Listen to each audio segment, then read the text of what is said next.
Bon, imaginons une usine géante. À l'intérieur, t'as des centaines d'ouvriers qui s'activent toute la journée. D'accord, je visualise bien le truc. Sauf que si on regarde de plus près, on s'aperçoit d'une chose totalement insensée. En fait, 80% de ces ouvriers passent leur temps à brasser de l'air, genre à déplacer des cartons vides ou à faire des pauses. Ah ouais, l'enfer du manager. Grave. Et pendant ce temps, ce sont les 20% restants qui font tourner l'intégralité des machines et produisent toute la richesse de la boîte. Ça paraît absurde, hein. On se dit que n'importe quel patron virerait la majorité de ses employés inutiles direct. Bah oui, c'est la logique même. Et pourtant, dans la continuité de notre réflexion actuelle sur l'art de faire plus avec moins, il y a cette révélation frappante qui a émergé. Cette usine absurde, c'est exactement ce qui se passe dans la réalité de nos vies, de nos entreprises et même de nos sociétés. C'est une super métaphore pour entrer dans le vif du sujet. Et c'est précisément le cœur de ce fameux principe 80-20. C'est ça. En gros, ce principe postule qu'il y a un déséquilibre fondamental. C'est une asymétrie intrinsèque qui régit vraiment le tissu même de notre monde. Pour le dire simplement, c'est l'idée qu'une petite minorité de causes ou d'efforts entraîne presque systématiquement la vaste majorité des résultats. Ouais, des récompenses. Exactement. Que l'on parle du temps qu'on investit dans un projet, de l'énergie physique ou même du budget alloué, la relation entre l'effort fourni et le résultat est profondément déséquilibrée. Et c'est un concept qui, une fois qu'on l'a saisi, agit vraiment comme un filtre optique. Totalement, on le voit partout. Voilà. Mais il faut d'abord franchir une barrière psychologique qui est énorme. J'appellerais ça l'illusion démocratique de l'effort, tu vois. L'illusion démocratique, c'est bien trouvé.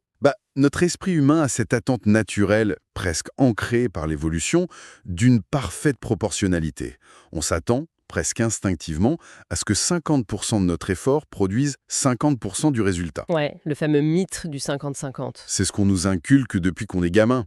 On nous dit que si on étudie 2 fois plus longtemps, on aura une note 2 fois meilleure. Qui est souvent faux en plus. Mais carrément. Donc, l'idée qu'un petit cinquième de nos actions crée presque tout l'impact et que les 4 autres cinquièmes sont au fond un gaspillage monumental, c'est une vraie gifle intellectuelle. C'est profondément contre-intuitif. C'est clair. Ce qui est fascinant là-dedans, c'est de voir à quel point cette illusion est tenace. Elle nous aveugle complètement face à l'évidence physique. C'est-à-dire? Pour vraiment comprendre la puissance de ce truc, il faut sortir de la théorie et regarder la mécanique de notre quotidien. Prenons un exemple classique de la physique, le moteur à combustion des voitures traditionnelles. Ok, le moteur thermique? Quand on fait le plein, on s'imagine que chaque goutte de carburant va propulser la voiture en avant. Or, les lois de la thermodynamique sont impitoyables. Elle pardonne pas. C'est énorme. C'est énorme. Seuls 20% de l'énergie mécanique arrive réellement jusqu'aux roues. Et pourtant, ces petits 20% font 100% du taf qui nous intéresse, c'est-à-dire faire avancer la voiture. C'est dingue. Et ce qui est fou, c'est que ça s'arrête pas à la thermodynamique. C'est partout. En relisant nos notes tout à l'heure, j'ai été bluffé par l'histoire de l'usure des tapis. Ah oui, l'usure de la moquette, c'est un super exemple. On constate que 20% de la surface d'un tapis subit 80% de l'usure. Et c'est pas de la magie, c'est juste de la psychologie humaine couplée à l'architecture. On marche toujours au même endroit? Exactement. L'être humain cherche constamment le chemin de moindre résistance. On prend invariablement la même trajectoire invisible au centimètre près entre le canapé et la cuisine. Ou la porte d'entrée. Et c'est la même chose pour nos vêtements, tu sais. Ah oui, la garde-robe. On porte le même petit cinquième de nos habits la grande majorité du temps, juste parce que ce sont les plus confortables ou les plus faciles à associer. Et le reste prend la poussière sur les cintres. Ça crée juste une illusion d'abondance. C'est tout à fait ça. La trajectoire de moindre résistance, c'est vraiment une clé de lecture formidable. Et quand on regarde au niveau de la société ou de l'économie, les proportions sont implacables. Genre dans la criminalité, je crois. Oui, en criminologie, on voit de manière très constante qu'environ 20% des délinquants récidivistes commettent 80% des délits majeurs. D'accord. Et dans le monde des affaires, c'est une règle d'or. 20% des produits d'une boîte, ou 20% de ses clients, génèrent généralement 80% des profits nets. Pendant que le reste du catalogue sert juste à engloutir les budgets marketing ou les frais de stockage, quoi. Sans dégager de marge, oui. D'ailleurs, j'ai une question par rapport à ça. Si cette loi est aussi universelle, si elle saute aux yeux dès qu'on analyse les ventes, comment ça se fait que les dirigeants soient souvent si ignorants de ça? C'est une très bonne question. Je veux dire, pourquoi un comité de direction tombe systématiquement de sa chaise quand un audit prouve que 80% de leurs efforts commerciaux servent à rien? Ils sont pas bêtes, ces gens-là. Non, c'est pas un manque d'intelligence. C'est un aveuglement structurel, en fait. Et c'est induit par nos propres outils de mesure. Ah, la comptabilité. C'est qu'on lisse artificiellement la réalité. L'essentiel, les quelques produits qui portent la boîte, se retrouvent noyés. Noyé dans la masse. Comme disait l'ingénieur Joseph Durand, on perd de vue les quelques éléments essentiels parce qu'ils sont engloutis par les nombreux éléments utiles, voire carrément inutiles. En gros, on a inventé des tableurs Excel qui nous mentent par omission, juste pour rassurer notre besoin de symétrie. C'est un peu ça, oui. C'est fou. Et pour bien capter comment ce principe est resté une sorte de culte un peu clandestin avant de tout révolutionner, c'est passionnant de voir l'évolution de l'idée elle-même. Tout à fait, ça s'est pas fait en un jour. Le premier à avoir mis le doigt dessus, c'est l'économiste italien Vilfredo Pareto, en 1897. Oui, il étudiait la répartition des richesses, notamment dans l'Angleterre du 19e siècle. Et il a vu que la majorité de la richesse allait à une minorité de gens. Bon, empiriquement, on s'en doutait un peu, hein. C'est sûr. Mais la vraie trouvaille de Pareto, c'était la constante mathématique.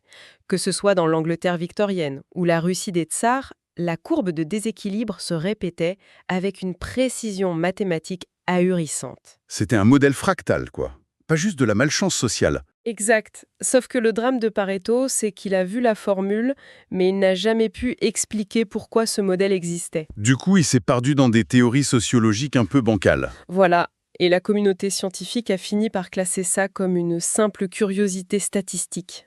Ces travaux ont pris la poussière pendant presque 50 ans. Jusqu'à l'après-guerre. Et c'est pas du tout là où on l'attendait que c'est revenu. La beauté de la recherche transversale. En 1949, c'est un prof de philologie de Harvard, George K. Zip, qui redécouvre le truc sous un angle purement comportemental. Ah, Zip, son fameux principe du moindre effort. Exactement. Il a repris Pareto et a prouvé que c'était pas juste l'économie qui était asymétrique, mais carrément l'organisation de l'énergie humaine. Ouais, il disait que tout système s'organise pour minimiser le travail. C'est ça, et son étude la plus charmante, je trouve, portait sur les mariages à Philadelphie en 1931. J'adore cette anecdote. Il a analysé des milliers de dossiers et a prouvé que 70% des mariages unissaient des personnes qui vivaient à moins de 7 rues l'une de l'autre. L'amour à 7 rues de distance. C'est la preuve ultime qu'on optimise tout même sans le rendre compte. L'amour obéit aussi à la concentration d'énergie, visiblement. Et en parlant d'Ozif, j'ai adoré son autre observation. Il a fourni la meilleure excuse scientifique pour les gens bordéliques. Ah oui, l'organisation de l'espace sur les bureaux. Il a démontré que les objets les plus utilisés finissent toujours par se rapprocher physiquement de nos mains pour minimiser la dépense calorique. Logique. Donc, la prochaine fois qu'on me critique sur de piles de dossiers au milieu de mon bureau, je pourrais répondre très sérieusement que c'est pas du désordre, c'est une manifestation organique de l'efficacité. C'est une excuse scientifiquement irréprochable. Mais bon, après les bureaux en désordre, ça a pris un tournant industriel massif en 1951 avec Juran, dont on parlait avant. Celui qui a fait le pont avec l'usine. Oui, il a compris que la majorité des défauts sur une ligne de montage venaient d'une infime minorité de causes précises. Mais l'ironie, c'est que les industriels américains l'ont complètement snobé. Mais ils étaient en pleine euphorie d'après-guerre, ils ont fiché. Du coup, il est parti au Japon. Le pays était en reconstruction, ils devaient absolument optimiser leurs ressources. Et là, jackpot. Les Japonais l'ont écouté, ils ont appliqué sa méthode des quelques éléments essentiels, et boum, c'est devenu le moteur secret de leur miracle économique, notamment chez Toyota.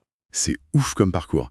Des mariages à Philadelphie jusqu'aux usines Toyota. C'est clair. Mais le domaine qui a vraiment sacralisé ce principe, c'est l'informatique. En 1963, IBM fait une analyse de ces systèmes et découvre un truc hallucinant. Ah oui, cette fameuse épiphanie. Ils s'aperçoivent que 80% du temps d'un ordinateur est passé à exécuter seulement 20% du code du système d'exploitation. C'est vertigineux. Et leur réaction a été radicale. Au lieu d'optimiser tout le code uniformément, ils ont tout misé sur ces 20%. Ils ont réécrit leur logiciel juste pour booster cette petite partie ultra sollicitée. Et bim, leurs ordis sont devenus beaucoup plus rapides que la concurrence. C'est comme ça qu'est née l'architecture RISC. C'est vraiment le cas d'école de l'arbitrage. Ils ont identifié la minorité active et y ont mis tout leur cerveau.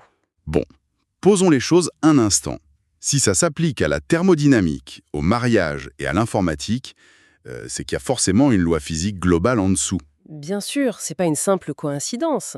Quelle est la mécanique invisible qui force tout ça à se déséquilibrer? La réponse scientifique, c'est ce qu'on appelle la théorie du chaos et l'étude des systèmes non linéaires.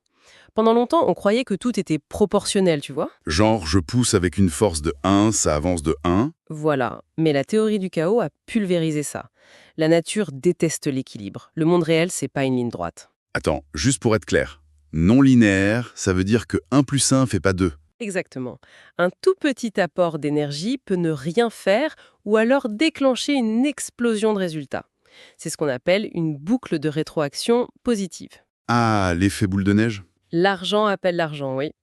Pour visualiser, les biologistes parlent souvent de l'étang aux poissons rouges. Vas-y, raconte.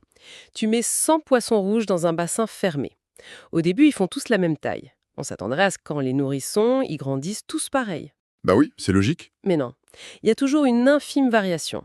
Un poisson qui a, disons, une nageoire 1 mm plus longue, ou qui nage juste à côté du flocon de nourriture le premier jour. Ok, donc il mange un poil plus. Ce petit bonus lui donne un minuscule supplément d'énergie. Le lendemain, il est très légèrement plus grand, donc il nage une fraction de seconde plus vite. Ah, je vois le truc. Il attrape encore plus à manger. Exact, et il prive les autres saignants. Le processus s'accélère.